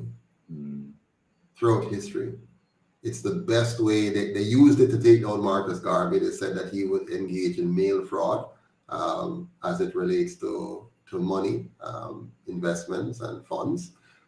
They accused him of fraud, monetary fraud, and they used that to take him down and kick him out of the US and stop the UNIA from its success. So I mentioned to my UIC peers years ago that the reason they don't want to give us a bank account is as long as we don't have a bank account, that remains a crack, a window, an opportunity for persons to accuse you of doing things. You cannot do business without a bank account. You must have somewhere to receive funds and then disburse funds. Especially if we're going to be funded by the diaspora, they have to send money into a portal, and then the money has to come out of that portal to pay for things. And so if you don't have a bank account, you are exposed. And so they want to keep the UIC exposed, and that's why all the banks keeps putting us off. You might recall, Miss Iman, when we did the attempt with CIBC, for example, how they stretched us on. So they give us one set of requirements, we fulfill it. Some time stretch on, they give you another set of requirements, you fulfill it. Some more time stretch on. Then eventually, the crux of the matter, they said, okay, how will you verify the source from where your donors give us this money? And we say to them, very simple. You tell us how the other organizations you work with right now, the other two parties for whom you have bank accounts, and the charities and the non-profits, tell us what they do and we will do the same thing. No, we can't tell you that because it's confidential. But I said, don't tell us for any one of them, just tell us the general principles. No, we can't do that. I said, okay, tell us what you will accept and we will do what you are saying we need to do. no, we can't. You tell us how you are going to do it. And so they put the onus on us to answer a question that we don't know. We can't know what will be satisfactory to them. We must come up with something, how we are going to verify where Craig get the $25 and send to us, where Keys get the $50 he sends to us, where Mr. Brown gets the $5 he sent. We must know with certainty where that person gets it. So they've used that. Now the regulations in Jamaica allows the bank to do that. Right now we're in negotiations with NCB. It's been now approximately 4 or 5 months since we gave them the first set of documents. And it has just recently they sent us one simple email. What is your TRN number? Now that's something we gave them from way back in the first beginning. But you get one email now, what is the TRN number? Last week we got another email from them. That email said, what will you be using the bank account for? I mean, it was so ridiculous to answer, but I had to, give Chase a answer. They said 2 things. What will you use the bank account for? And where will you be receiving funds from? So we said we'll use the bank account for transacting the business of the UIC, and our funds will come from our patrons, those who want to donate to the organization. Now, these are silly questions. We're just answering it because we have to answer it. But these are silly questions. When you fill out the first set of forms, they already ask you all these kind of stuff in the form. So why send a little email now? Prior to that, they said, okay, we're going to send your request now to the board of directors because they have to say because you're a political party. So, okay. So we're waiting on the board of directors to get back to us on it. What did the board get back to us with? The same clerk sending us an email to ask, what will you use the bank account for? And who will you get money from? And then eventually, what is the TRN number of the organization? The laws of Jamaica says that political parties are tax exempt. The laws said that right there in the act. And then they ask you, please give us a tax compliance certificate. But we are a registered political party. Oh, what does the company's office say? No, we're no longer under the company's office. That was before. Now that you have a new set of laws that came into effect in 2018, you have laws to register political parties. And we have registered as a political party under the Electoral Commission of Jamaica. Here is our charter that says we are duly registered. Here is the act that says we're tax exempt. What more do you want? And again, that goes on. So weeks and weeks. Eventually, what will happen? They know this. Eventually, you'll change officers. People will leave the scene. You'll have internal conflicts. And they know all of this. They know, and they have people who they have planted to create internal conflicts. And over time, you'll just mash up. That is why, to this day, Jamaica has had some 66 third parties, all of which have disintegrated, because the system is designed to systematically destroy any competition to the two that the powers that be, the PSOJ oligarchs and the colonial masters, want to be in charge. Why they want these two in charge? These two will acquiesce to any rules and laws that they set to impose on the Jamaican people. The UIC would say, no, you have freedom of speech, freedom of association, freedom of choice, and all that. No. We want laws that fit in the narrative of the colonial powers. So if they want the World Health Organization to have complete dominion over Jamaica, these two parties will give it to them. If they want us to be under digital currency, these two parties will give it to them. If they want to take away our rights in this era or that era or impose certain lifestyle on us, these two parties will give it to them. The UIC, on the other hand, is saying, no, come on. We have to respect the sovereignty of our people as a collective and as individuals. And they say, no, we can't trust this party. We want a party that will work for our best interest while pretending to serve the interest of the people of Jamaica. And that's what they're working for. Yeah. So, Miss Diana, your turn. What? Tell us what in the current political climate you see as, something you want to talk about and advise the UIC on.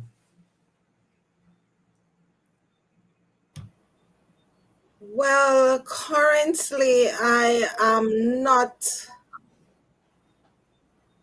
Well, education is a big thing for me, right? And I believe that with the advent of artificial intelligence and machine learning, I'm thinking about unemployment, youth unemployment, and the reduction of opportunities in terms of when AI, you know, have taken over the space, and so we are already not well. Jamaica and the politicians have not find a solution as it relates to getting the youth active, and so that's the reason why we have such a very high crime rate. And I think COVID has escalated some of what was already there. So I want to see, and is looking on to see how they are planning to move the working age population, and how they're going to solve the problem because a lot of organization and research was done, and a lot of organizations said they are moving towards implementing digital technology in these spaces, and so that will also reduce the opportunities for the young people and will further escalate the drain brain that is taking place in the country today. So I don't know if UIC is looking at the developments of what is happening in the education space, with a lot of teachers moving overseas, and there's a wide gap, although they are claiming that they are filling that gap. If UIC is looking at that space and what strategies they would implement going forward, because in the next 5 to 10 years, I believe that is going to be a big challenge. And so I'd like to hear from you, Joseph, how would you approach the issue of youth unemployment? Yeah, we 1 second, Joseph, before you answer that, I won't take up too much time here. No problem. You know, Diana has brought up AI, artificial intelligence, and I can tell you that this thing, to me, just looking at it long term, this thing is going to be, I don't want to use the word dangerous, but it's going to be a game changer, a massive game changer. Because I can tell you, just say, for instance, this is just a small example. Say, for instance, you want to put together, say you want to do a fundraiser, right? And instead of you now thinking about all the, the areas that you need to cover to get this fundraising done, you can simply ask AI how to properly plan a political fundraiser. And it will spit out in less than 30 seconds what you are to do. And if there's something within what it says that you don't like, you can tell it exactly what you don't like, or ask it to eliminate and do exactly what you want it to do, and will spit it out within seconds. It's going to get rid of a lot. I believe, in my opinion, it will get rid of a lot of lower level jobs. So for example, I work for a Toyota dealer. The front receptionist in the sales area, the receptionist in the service reception area, AI will totally eliminate those jobs. I mean, dare I go as far as being a lawyer? It could potentially eliminate a lawyer's job. I don't know if you've ever been on that platform. Have you gone on it, ChatGPT? No, but I know about it fully, and I knew it before it came. In my profession as an accountant, back in the day when I just started in accounting, you needed for most companies, you need a team of, 5, 6, 7, 8, 9, 10 persons to do their accounts function, AP, AR, all kind of stuff.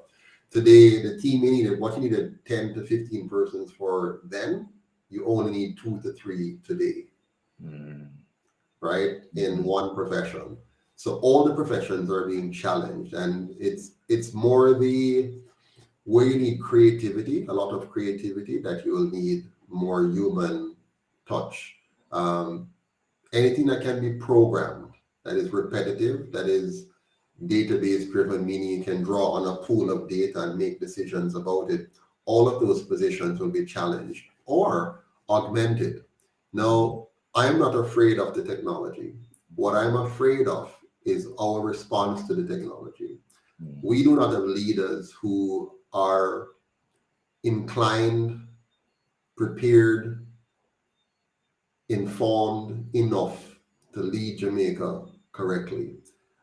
They're very focused on narrow, short-term political windfalls. How do I win the next election? How do I kick the can down the road a little further? So they're not keen on development, which is why currently a child will finish basic school and haven't learned the basics. And they'll go to primary school and have not mastered primary skills. And they'll go to secondary school and are still not much further than basic school in their mental development and competencies. The UIC will address this on 2 fronts. Front number 1, you have to deal with who we have now, the products that are coming out now, those who have come out already and are now in the society. So you need a program that will harness them and restructure their thinking and give them an opportunity to re-engage in the productive workforce. So that is one. Futuristically now, you have to design a system where you understand that your human capital is your most important capital. Even with AI, it's still people. People, if you replace people with AI, those people are going to come and kill you. So you need to fix those people.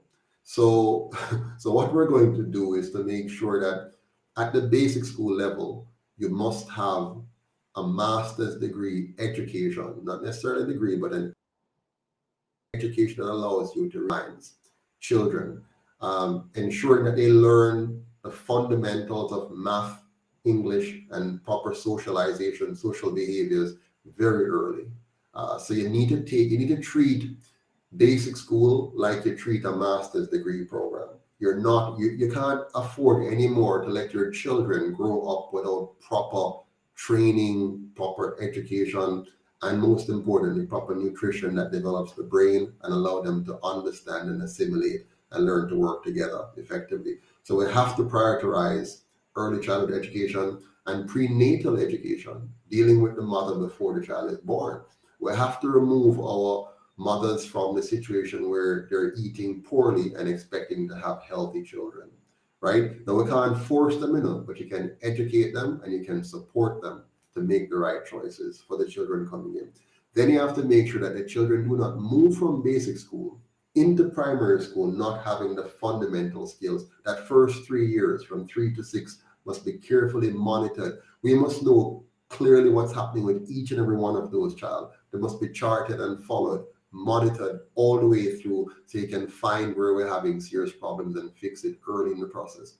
So in primary school now, by the time they finish that period from grade 1 to grade 6, you want to ensure their mathematical competences, their reasoning and logic competences, their interpersonal skills development are fully intact leaving primary school.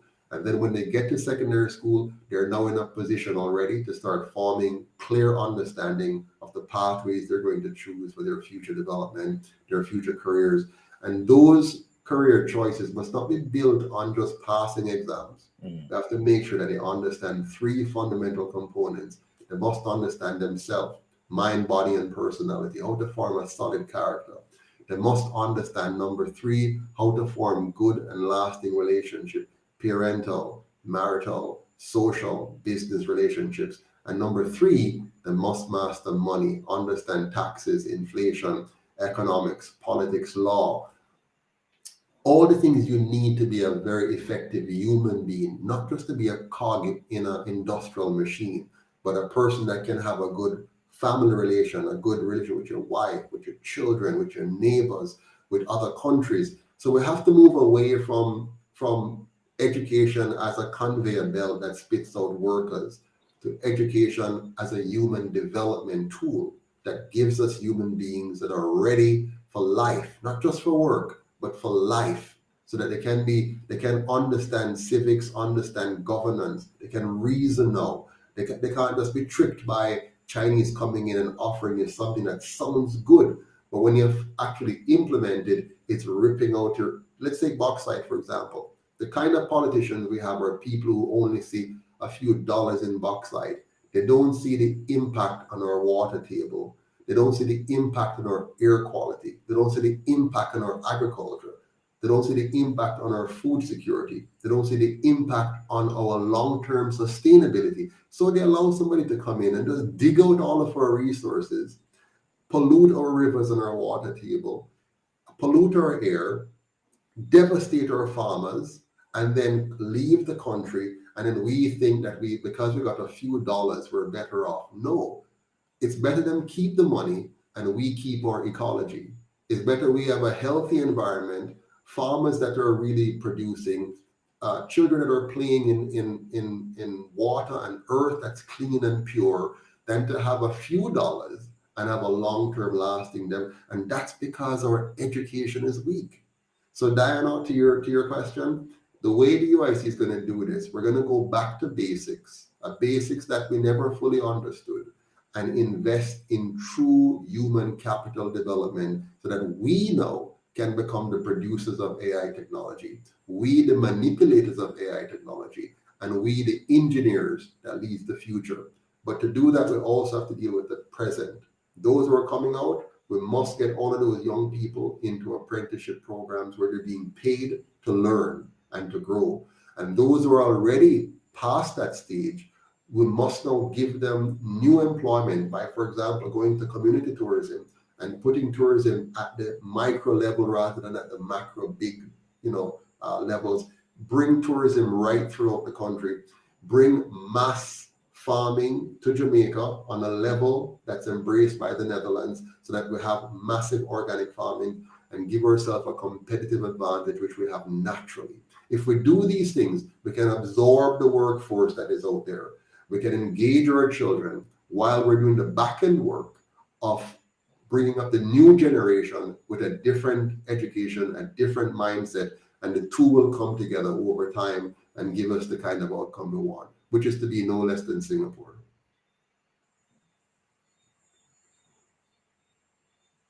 Is that okay, Diana? Did I answer your question? Yeah, so in summing up, I am getting that you're saying we have to get our school leavers to be critical thinkers, and they have to also know emotional and social intelligence, in order to be productive members of society. And so, right, and so with that, we can overcome whatever technological advancement that is coming to replace the jobs and the career path and so on and so forth. Absolutely. And just to think about it for a second, and Mr. Romans, if your mic is back, you can jump in. But just think about it for a second.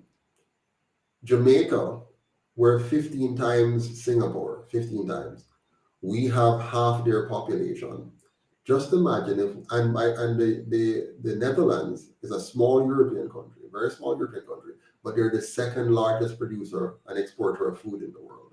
We have the capacity here to make Jamaica the organic food capital. We can actually focus our energy, bring our scientists, bring our accountants, bring our engineers, bring our marketers, bring all of these different disciplines to bear on making Jamaica the #1 producer and exporter of organic foods. Organic honey, like Bee Sweet Jamaica, organic jams from our Ibina. We can produce so many things right here.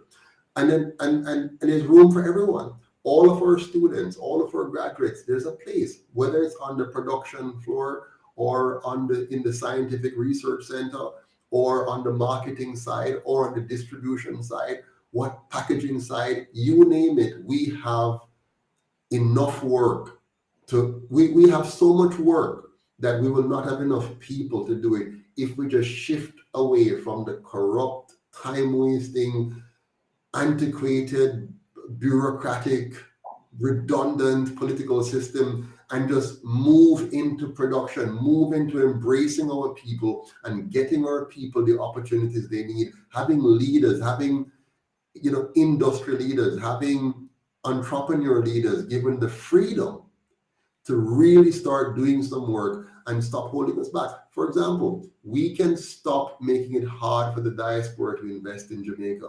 We can make it easy for them to invest, easy for them to return, easy for them to get involved in any area. I want the diaspora, for example, to be able to run for office. Why?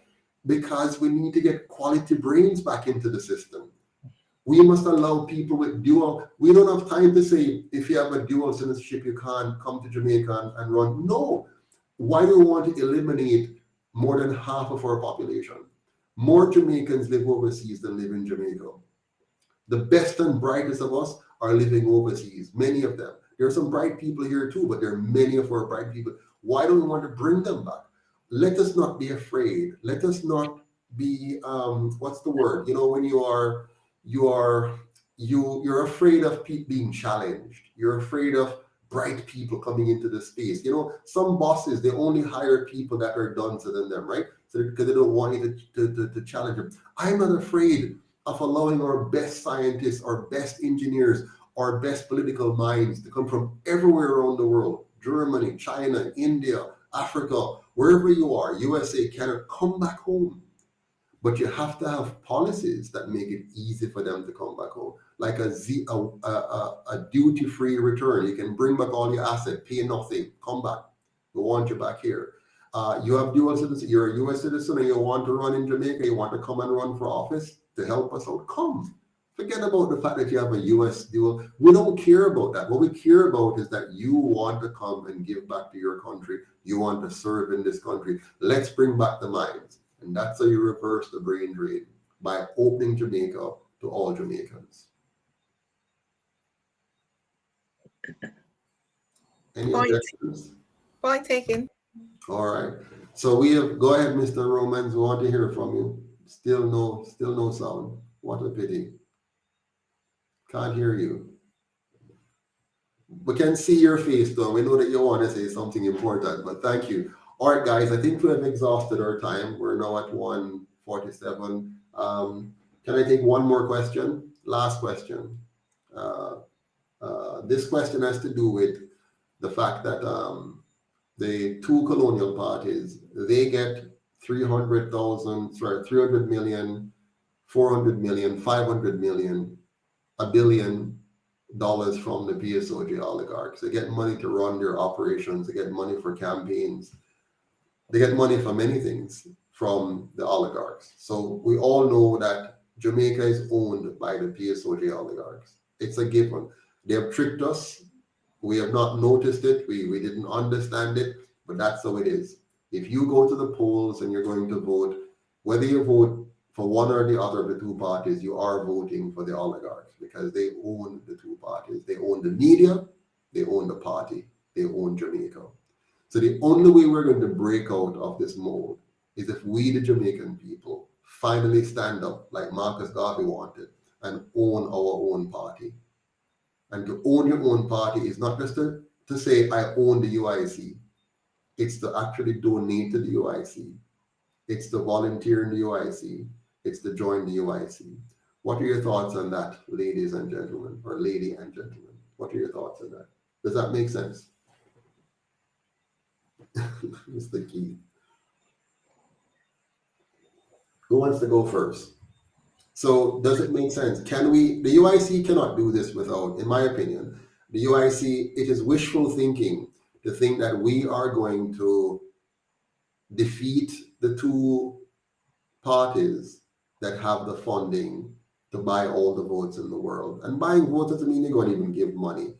If you can buy television ads and radio ads, and if you can buy T-shirts, and if you can buy transportation, if you can buy communication, that's how you're going to get people to vote for you. If you can buy the taxi drivers that are going to pick up the people and bring them to the polling station, yeah. If you can buy food and refreshment for the people and gather and say, yeah, man, you're voting for it. If you can do that, you're going to win the election.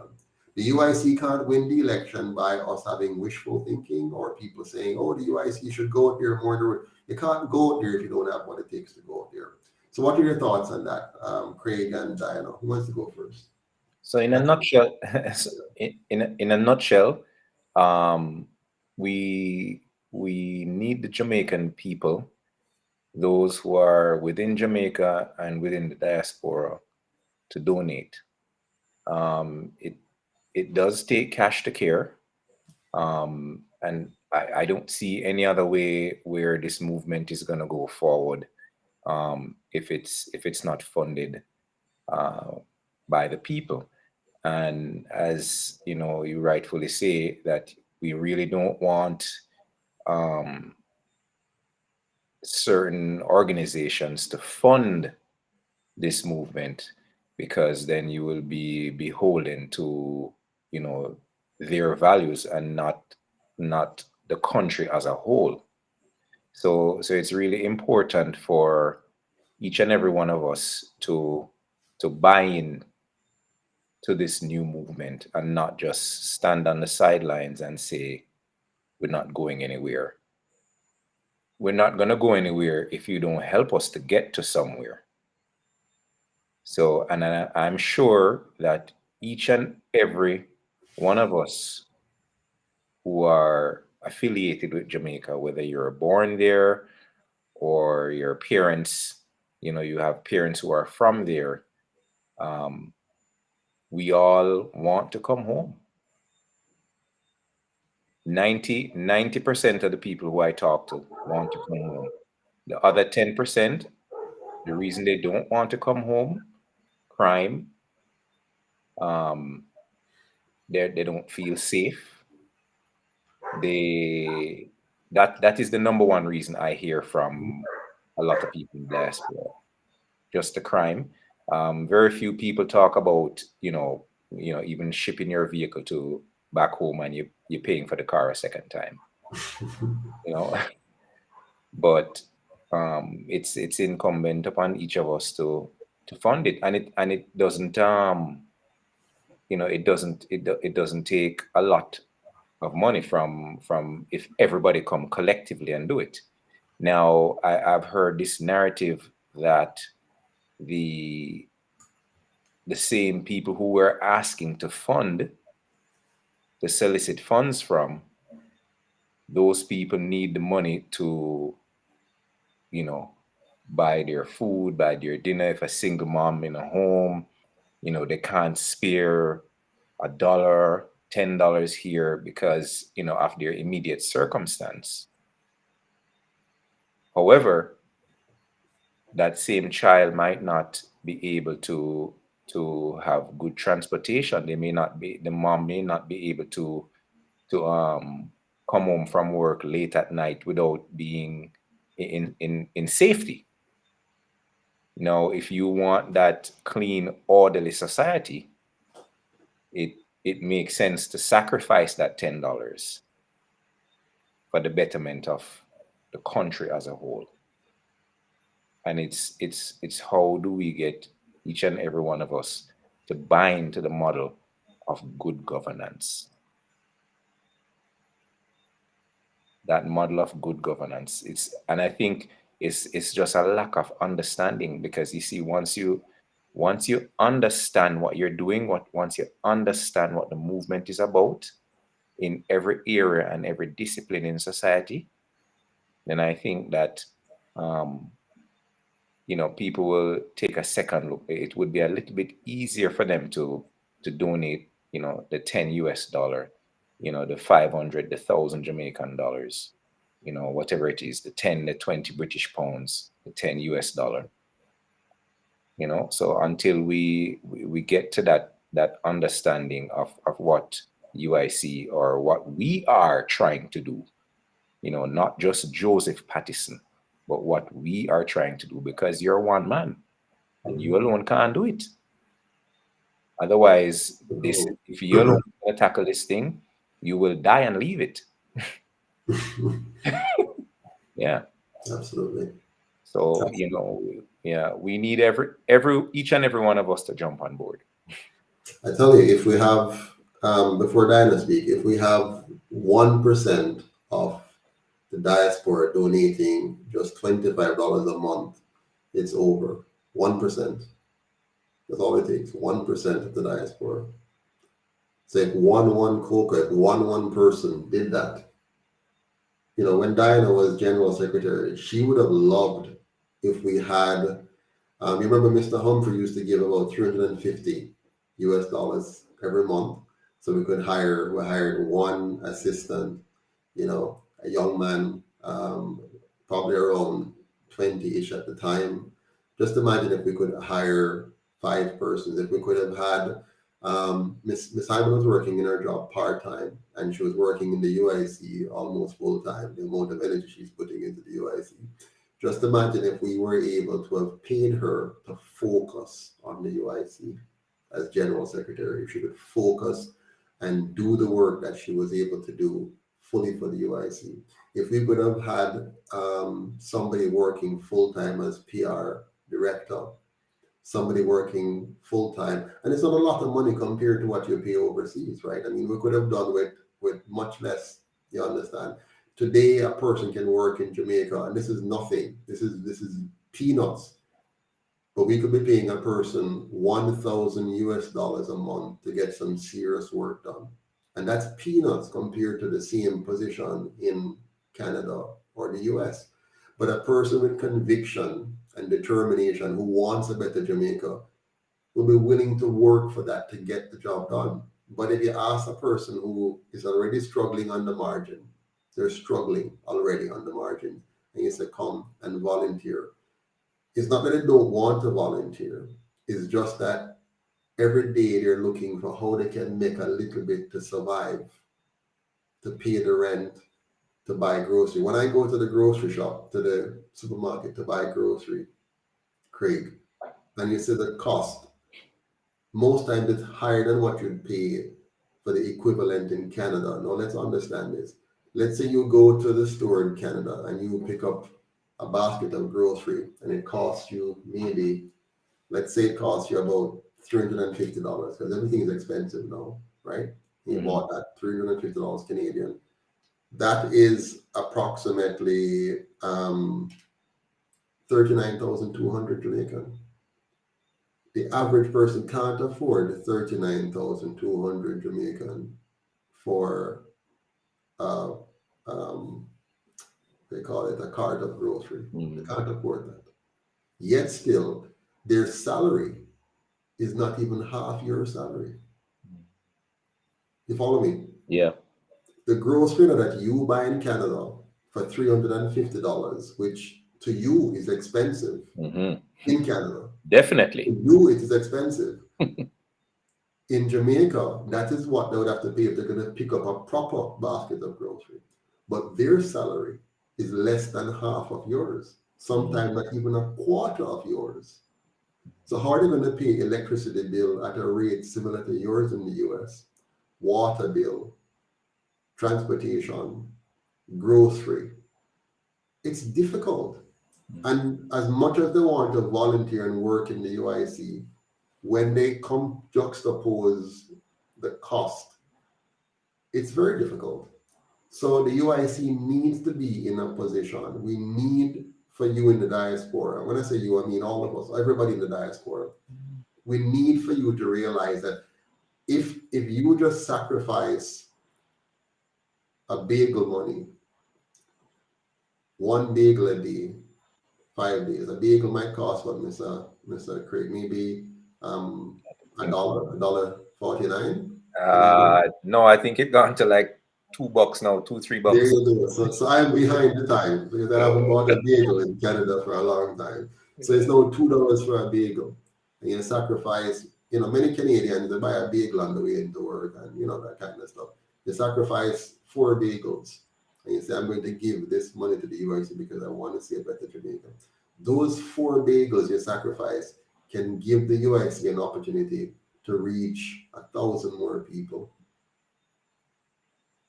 And eventually we have enough to win 5 seats, 10 seats, 15 seats, 25 seats.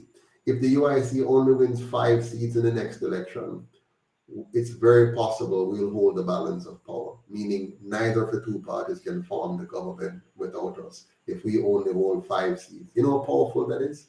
If we win 5 seats and the other two parties don't have enough to form the government on their own, and they have to come and negotiate with us. And we say, okay, let's negotiate. Here are some things we want to be done for the Jamaican people. And we can only do this because the diaspora would have given us the means to reach the people in Balaclava, the people in Silo, the people in Goshen, the people in Elam, the people in Betheltown, the people in Passageford, the people in Edgewater, the people in Gregory Park, the people in Sander Gully, the people in Maypen. Because of you in the diaspora giving us a few bagel money per day, you help us to reach thousands of Jamaicans across the country with the message. Because of you. The truth is, the future of Jamaica is in the hands of the diaspora.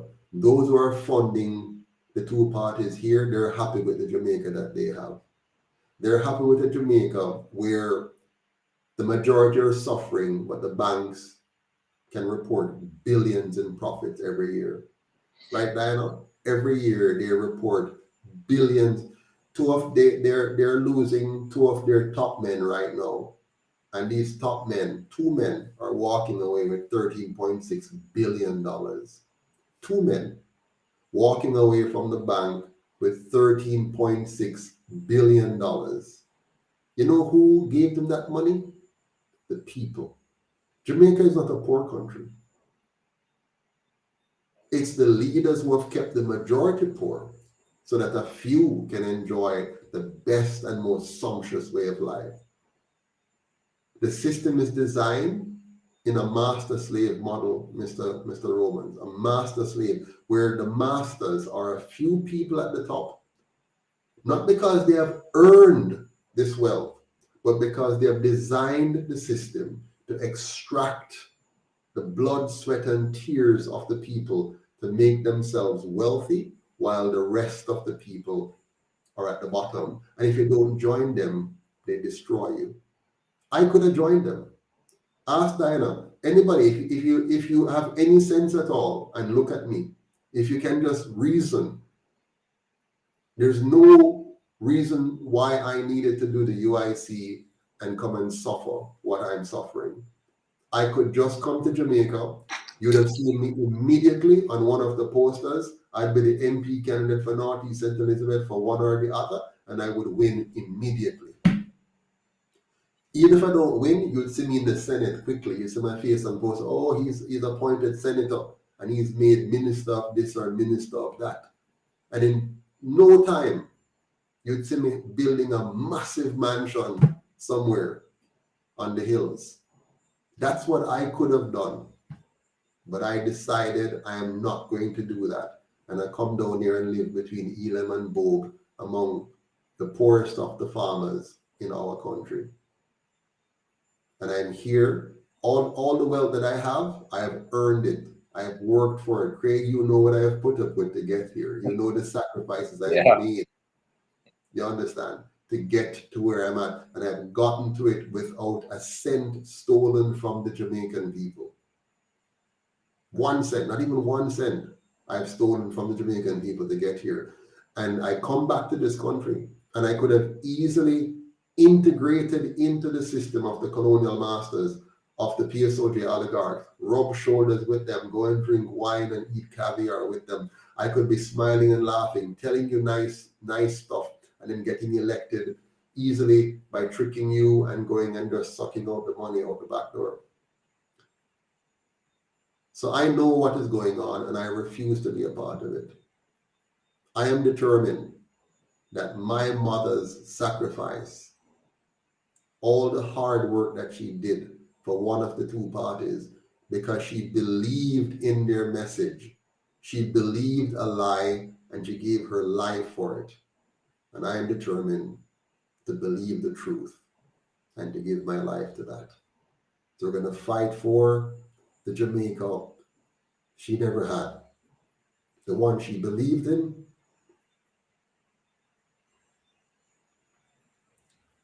the one she gave her entire life for. And it was all a lie. All a lie. They tricked her. They robbed her. They deceived her. And I'm determined to make sure that this is corrected. It must be corrected. We must have a Jamaica that truly gives the people the opportunity to be the best that they can be. A Jamaica that brings out the best in all its people. We can do it, and we must do it. We must do it. Thank you, everyone, for joining us tonight. I really appreciate the time you guys have spent with us. Yeah. Thank you for Thank the history you. lesson. We've come a far way, and we're not going to stop until we make it to the end. One Jamaica. One Jamaica, stronger together. We can do it. Have a good night, everyone. Take care. All right. Till next time. Take care. All the best. Bye. Bye-bye.